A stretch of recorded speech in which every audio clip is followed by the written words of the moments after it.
You will have two lengths of bungees. The short ones go in the front, and the longer ones go around the roll bar. To install the front bungees, put them through the grommets and then through the latch points, and finally around the ball.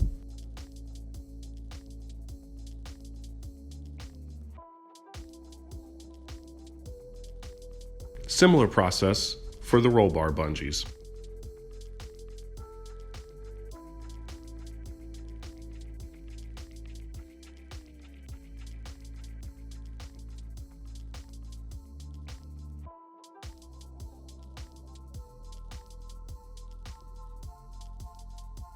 The two hooks will attach to the sound bar in the back.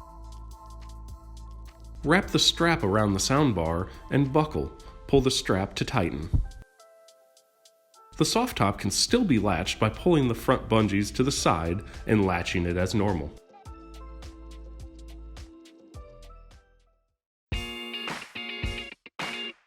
For more information, head over to Steinjager.com.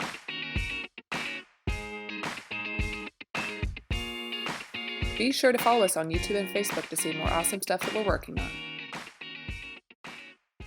Thanks for watching.